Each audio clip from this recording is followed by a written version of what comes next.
E fazendo algumas leituras, eu conheci essa teoria, que é a teoria da complexidade. E apesar dela não ser espírita, não ter nenhum embasamento espírita, não falar em nenhum momento do espiritismo, eu vi o espiritismo nela.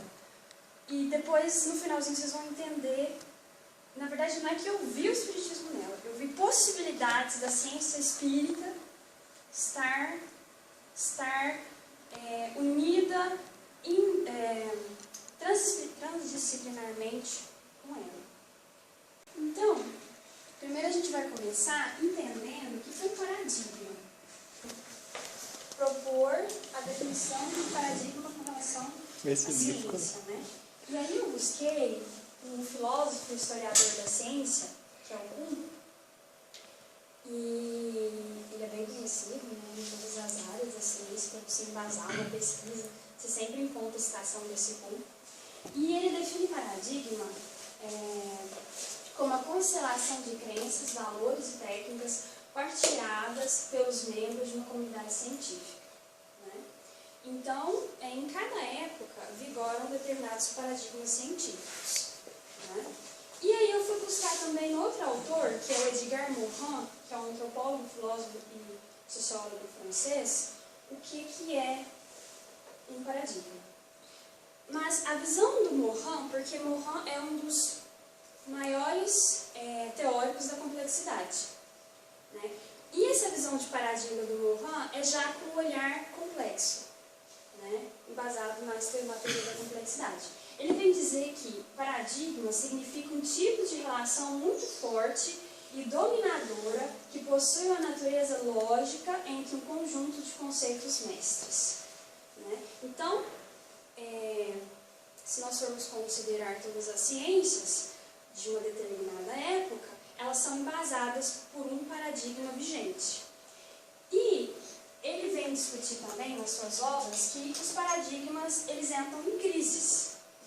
Eles entram em crise e dessa crise, por que eles entram em crise? Porque começam a aparecer questionamentos nas ciências que o paradigma vigente não responde, né? Então ele vem dizer, ele vem dizer que os paradigmas eles evoluem em forma de espiral, né? Então eles evoluem em forma de espiral. Não significa que um paradigma que ficou para trás ele vai ser abandonado totalmente. Não, ele embasa, né, o paradigma que emerge, que nasce, né? Tá. Então, deixa eu dar continuidade. E aí a gente pergunta, né, qual que é o paradigma, gente? Espera. O conceito de alguém ficar segurando. Ficar segurando mesmo? Tá. Então, qual que é o paradigma vigente que embasa as pesquisas científicas da nossa atualidade? Eu fui buscar em alguns autores, depois eu vou colocar as referências para vocês, e uma autora da educação, da ciência da educação, da pedagogia, ela diz que o paradigma vigente atual é o cartesiano newtoniano, né? E quando eu digo cartesiano newtoniano, é porque se embasam nos estudos de Descartes e de Newton, né? Lembrando que Descartes foi médico, foi filósofo, foi sociólogo, foi tudo. Ele é dessa época, né? Nasceu em 1596, morreu em 1650, e ele propôs o método analítico. E esse método analítico, para a ciência, ele se embasa na decomposição de uma questão em outras mais fáceis, até chegar a um grau de simplicidade suficiente para que a resposta ficasse evidente. Surge esse paradigma vigente, que é o paradigma cartesiano-newtoniano. E esse paradigma, ele pressupõe a separação entre conhecimento científico e conhecimento comum. Ou seja, o que é esse conhecimento comum? É o conhecimento do dia a dia, né, das pessoas, né? e o conhecimento científico, que é aquele da academia, do ciclo dos cientistas, e a separação entre natureza e a pessoa humana, ou seja, nós não fazemos parte da natureza, nós não somos natureza. Não é? E para conhecer, segundo esse paradigma, é preciso quantificar, e o rigor científico é dado pelo rigor das medições. É preciso também dividir, classificar, para depois tentar compreender as relações das coisas em separado. Né? Então, tudo muito separado nas caixinhas, né? Em suas pesquisas, o pesquisador tem que deixar tudo bem exato, bem separado, sem influências de nenhuma outra ciência, por exemplo.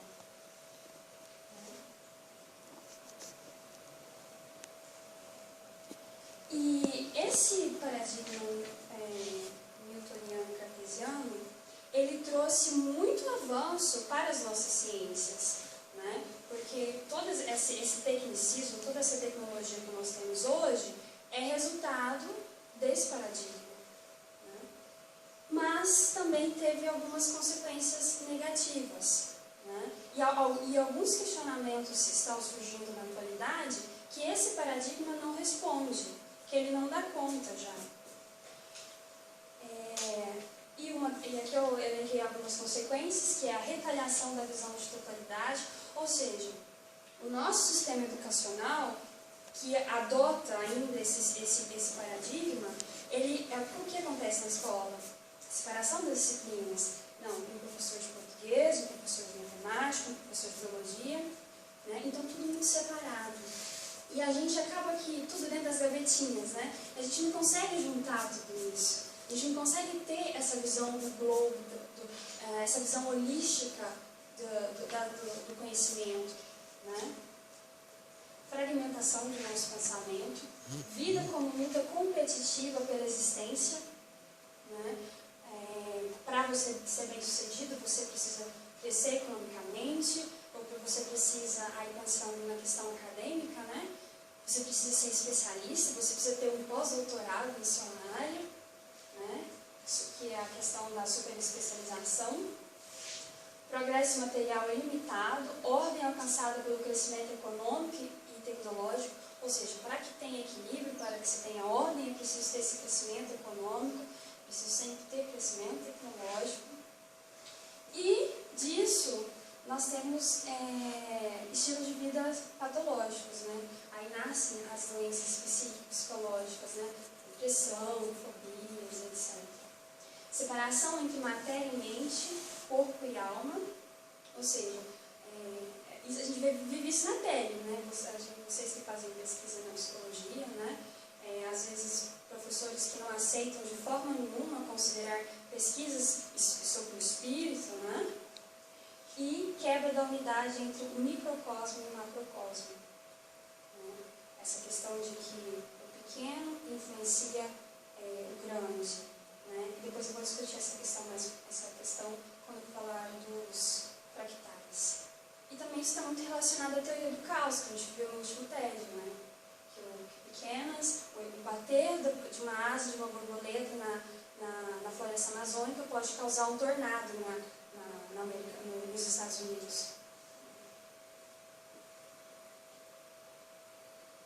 E o Edgar Morin, que é esse teórico que eu disse, um dos principais teóricos da complexidade, ele vem dizer que a ciência criou a possibilidade de destruir a humanidade ou manipulá-la, coisa que ninguém havia conseguido antes. Então, esse paradigma newtoniano cartesiano, ele veio trazer essa possibilidade para o ser humano, esse poder de manipular a natureza. Mas só que, às vezes, esse poder que não permite um controle de si mesmo, né?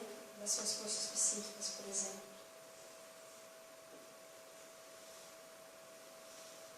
Tá, então agora eu vou começar a falar um pouquinho da complexidade. Bom, quando a gente pensa na palavra complexidade, muitas das vezes a gente associa, não, a gente está conversando alguma coisa e fala, não, isso aí é muito complexo. Por que a gente fala?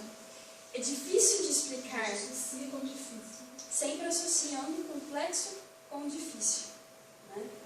E eu fui buscar, né, aqui tem uma foto de Bermohan, que é o teórico que diz. Ele é um senhorzinho, nasceu em 1921 e até hoje trabalha muito, viaja o mundo inteiro dando palestras.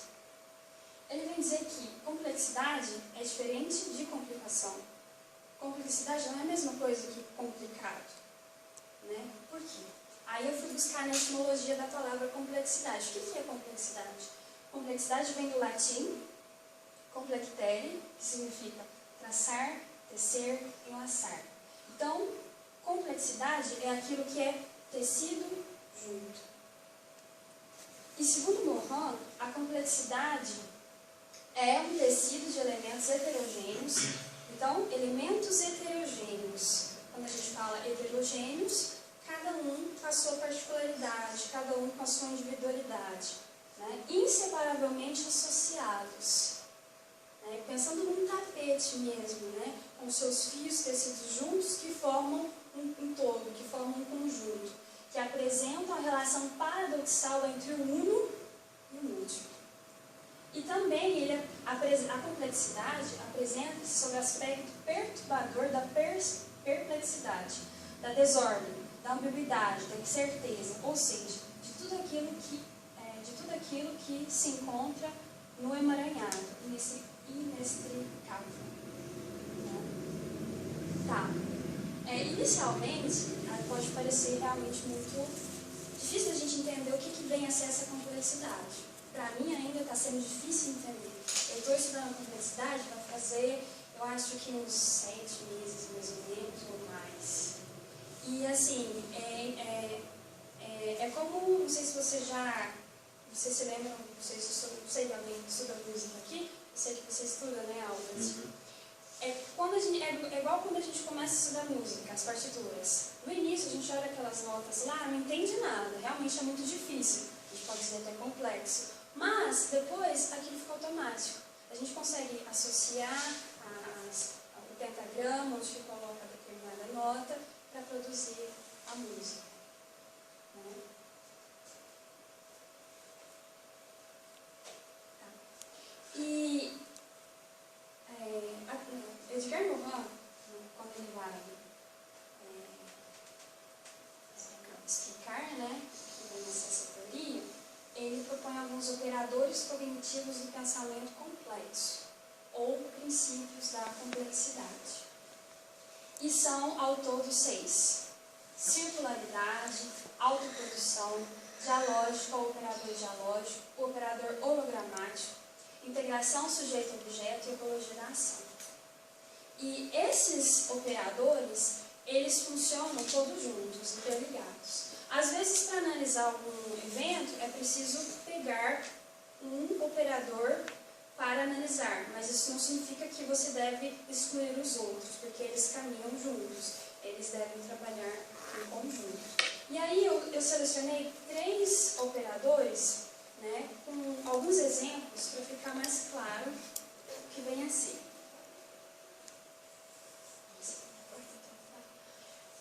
Eu selecionei o princípio da circularidade. Esse princípio, ou esse operador, ele diz que os efeitos retroagem sobre as causas e as realimentam. Como assim, os efeitos? É porque a gente esse paradigma positivista ou cartesiano newtoniano, ele trabalha muito com essa relação linear de causa e efeito, né? Uma determinada causa vai gerar determinado efeito, tudo muito determinista. E esse princípio, ele diz que os efeitos retroagem sobre as causas e as realimentam. Ou seja, é um sistema aberto, que elementos exteriores podem modificar as consequências, entendeu? Então, é realmente tudo, a natureza, as ciências, elas são sistemas abertos, que sempre estão se retroalimentando. Então ele diz que a relação entre os... aqui é um exemplo que eu coloquei, para exemplificar esse operador. Relação entre os líderes e os liderados numa empresa, por exemplo. Né? Ela não é linear, no sentido de que o líder só influencia e os liderados só são influenciados. A relação entre eles, ela é circular. Por quê? Os líderes influenciam os liderados influenciam os líderes. Não se trata de uma relação em que um age e os outros recebem passivamente a ação, mas sim de uma circularidade complexa, na qual intervêm variáveis que estão num lado, no outro e no ambiente. Pode-se dizer que o relacionamento entre os líderes e liderado é congruente. O líder se ajusta aos liderados, que se ajusta aos líderes. Aí eu perguntaria, onde ocorre o fenômeno de liderança? Então, e para entender onde ocorre esse fenômeno, a gente poderia pensar, por exemplo, no gosto da maçã. Onde vocês acham que está o gosto da maçã? Da maçã? Na união da maçã e do paladar. Exatamente. O gosto da maçã não está nem na nossa boca, né, no nosso paladar, e nem na maçã apenas. Tá? Na relação entre a maçã e nossa boca, o nosso paladar. Então, na interação entre eles. Né? Então, é uma forma da gente entender essa relação entre líderes e liderados. Né? Fenomenologia pura. Outro operador é o operador hologramático, que vem dizer que as partes estão no todo, mas o todo também está nas partes. E alguns exemplos disso são os fractais, que são aquelas estruturas geométricas. Inclusive, há um tempo atrás a gente colocou um vídeo lá no YouTube sobre os fractais, e eles vêm mostrar que existe uma organização muito perfeita, né, do micro com o macro, né, que é tudo muito organizado, muito perfeito. E a gente encontra isso na natureza. Né, em todo o nosso, se a gente for parar para observar mesmo, nós vamos perceber esses fractais em tudo que nos rodeia.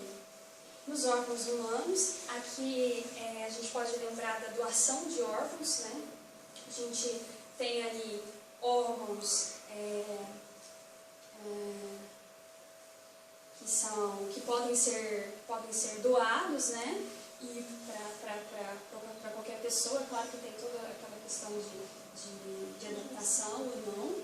Nas células tronco, né? Que podem criar outros órgãos, né?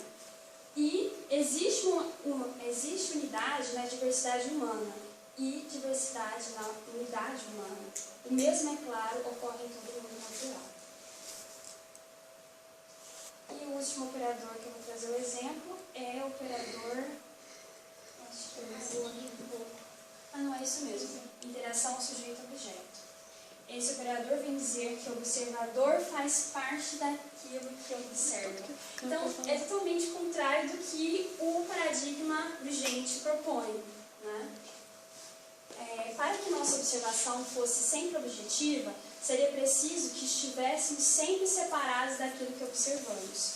Foi disso que o pensamento fragmentador convenceu a muitos de nós, de que observamos um mundo do qual não fazemos parte. Estabelecemos fronteiras e não nos vemos além delas. E um exemplo que eu achei aqui foi de uma pesquisa desse pesquisador Francisco Varela, que assinalou que os estudos sobre a visão de cores revelaram fatos importantes. Que os seres humanos veem o mundo em 4 cores, que os pombos veem o mundo em 5 cores, que as abelhas veem o mundo em ultravioleta, que os morcegos não veem o mundo. Interage especialmente com ele por meio de um mecanismo semelhante ao sonar. Ou seja, cada um tem uma visão do mundo. E essa visão que nós temos influenciará as nossas pesquisas. E, dando continuidade a esse operador, a realidade é aquilo que percebemos, objetiva e subjetivamente.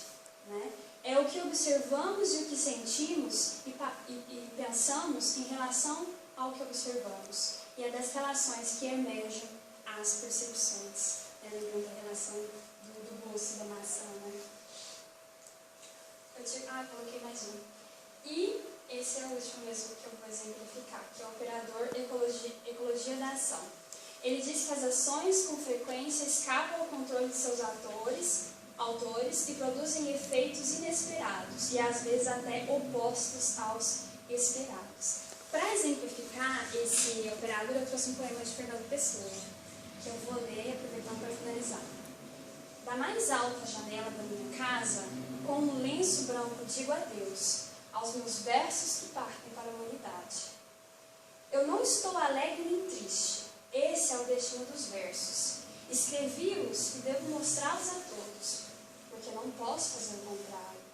Como a flor não pode esconder a cor, nem o rio esconder que corre, nem a árvore esconder que dá fruto. Quem sabe quem os terá? Quem sabe a que mãos virão? Então, no sentido de que a gente não pode estabelecer verdades únicas, que a gente não pode ter o controle sobre tudo, né? Que a gente tem que admitir a incerteza, que a gente tem que admitir que existem N verdades, né? Bom, e é isso. C'est fini. Agora as perguntas. É porque eu quero ver as perguntas de vocês. Dando continuidade, só acrescentando, esse paradigma da complexidade eu achei muito interessante, porque ele aceita, ele admite a necessidade de uma visão da subjetividade do ser humano, né? Daí eu vejo a possibilidade de incluir-se, né, a pessoa que faz pesquisas embasadas com esse paradigma, de colocar a visão do espírito nas suas pesquisas, entendeu? Porque ele é um paradigma transdisciplinar, né? E o pesquisador, ao determinar alguma pesquisa, ele vê o evento globalmente, holisticamente, né? E, se ele achar necessário, trazer, e eu acredito que futuramente vai ser uma necessidade mesmo, de trazer essa visão do espírito, que é ciência espírita. Quando eu falo ciência espírita, eu estou falando do espiritismo, né? Para as suas pesquisas. Só tem um comentário, quando falou das cores, do ver as cores, existe uma mistura de camarão com lagosta que existe no fundo do oceano. Eu só sei o nome em inglês, mantis shrimp. Ele tem 16 bastonetes de cores. Tipo assim, a gente vê 3, na verdade. Que é as primárias, e todas as outras derivam dessa. Aí, tipo assim, a borboleta vê 5, sabe? Esse vê 16 cores, sabe? É, tipo assim, pra gente ter noção do quanto a gente não vê nada mesmo. Deve ser uma infinidade absurda de cores saindo disso. E uma reflexão que eu sempre tive, porque meu pai é daltônico, com relação ao daltonismo, que é um negócio bem interessante, né? Que tipo assim, a pessoa tá ali na sua frente vendo uma cor completamente oposta que você tá vendo. E você às vezes para se perguntar, mas e se é ele que tá vendo a cor como ela é e é nós que estamos vendo estranho? E se nós somos os daltônicos e os daltônicos veem correto? Hã? Eles têm dificuldade com algumas coisas, principalmente quando mistura. Depende do daltonismo. Tem graus que vem preto e branco, mas tem igual do meu pai que confunde verde e vermelho, se eu não me engano. E essa reflexão sua me fez pensar o seguinte, né, desse exemplo que você deu das várias cores, né, que realmente eu acho que essa teoria ela vai propor uma nova visão, né, um olhar diferente para o mundo, né, eu acredito. Que a gente possa ver com outras lentes, não desconsiderando tudo que já foi feito pelas outras ciências, mas agregando e unindo, né? Eu acho que quebrando as fronteiras das ciências, claro que elas mantenham a sua unidade, mas só que elas conversem transdisciplinarmente. Então, quando você estava falando, eu fiquei pensando, bom, eu gostei do que você colocou, acho que deu para entender, só que uma coisa que eu não tenho nada a ver se eu entendi, se você dizer isso mesmo. Porque na hora que você falou que o paradigma newtoniano fala da separação do homem da natureza, você usou as palavras nós não pertencemos à natureza, mas acho que não é bem essa interpretação. Acho que a interpretação é que o homem é superior, o homem, tipo, a natureza está para servir ao homem. Isso, mas é isso mesmo. Exatamente, a gente não percebe que isso não tem lógica. Aquilo que você falou depois, né? A natureza não é vista como igual, né? Como parte do todo, mas simplesmente como instrumento, né? Como objeto do qual o homem pode desfrutar, né? Que ele domina e que ele dispõe. E que hoje a gente chega aos excessos, né? Com os animais, com os vegetais. E aí, a hora que você falou da autora, você não falou muito dela, você falou que alguém da pedagogia que propôs que o paradigma vigente é o Milton da Cunha, eu fiquei pensando, não sei se você vai lembrar de quando é a obra dela. Então, a obra dela é de 98. Maria Cândida Moraes. Eu vou confirmar, mas eu acho que é 98. Assim, bom, na verdade, em termos teóricos é uma coisa e na prática é outra. Né? Eu acho que na prática a gente vê claramente que a gente não vive no paradigma cartesiano. Mas na teoria, isso já é muito questionado. Tem um livro maravilhoso que fala sobre o questão do Capra, do ponto de mutação. Sim. Né? E a própria, né, desde os inícios da física quântica, esse paradigma já está sendo desconstruído. Então, pelo menos teoricamente, ele já não é tão. Eu já diria que ele já não é o vigente, mas na prática ele ainda não. Inclusive, eu acho que por exemplo, você deu na escola foi ótimo, porque realmente na escola tinha sido um paradigma cartesiano. Nesse livro que eu peguei essa referência, o nome do livro é Paradigma Educacional Emergente. Então, ela diz que o já está nascendo. E é engraçado que, para embasar esse paradigma emergente, ela busca na física. Ela busca em Capra, busca na física quântica, na teoria da relatividade. Né? Muito interessante. Uma coisa que a gente estuda um pouco física na escola, porque a física determina os paradigmas. Sim, exato. Mas você começou falando que você acha o paradigma da complexidade muito difícil, você está estudando. Assim, talvez seja difícil absorver os pontos teóricos, né, a própria nomenclatura, que é diferente, e ver isso na prática, porque a gente vive tanto dentro do mundo cartesiano. Mas, assim, do ponto de vista teórico, eu acho que é mais fácil entender o mundo pelo paradigma da complexidade do que pelo cartesiano. Principalmente, acho que para a gente, né, que considera o espírito, que considera ele explica muito mais, né, do que... Embora, na prática, a gente tem bem... Isso, eu acho que a dificuldade é nessa mesmo. Porque as bases nossas são tão cartesianas, o nosso sistema educacional... Para ter outra visão, a gente tem que se desconstruir. Eu tenho uma visão, assim, que eu fui construindo aos poucos com o estudo dessas coisas, assim, inclusive com toda essa galera dos novos paradigmas, Capra, Morin, e vai milhões de outros que a Estela saberia citar bem. Que, tipo assim, de vez em quando a gente se pergunta o que é seguro pensar, sabe? Tipo, quando eu me aproximo de verdade, o que está muito longe de ser... E todas essas questões, assim. E, ultimamente, o que eu sinto maior segurança, quando eu vou concluir qualquer pensamento, concluir sem ponto final, com ponto e vírgula, qualquer pensamento, o meu ponto de segurança é pensar em teia mesmo, sabe? É pensar nesse sentido de complexidade, das coisas todas juntas. E aí, qualquer afirmação, se você conseguir observar que você encontra ela em inúmeras religiões, em inúmeras ciências, em inúmeras artes, em inúmeras coisas, assim, você pode começar a ficar mais tranquilo quanto ao grau de verdades que aquilo carrega.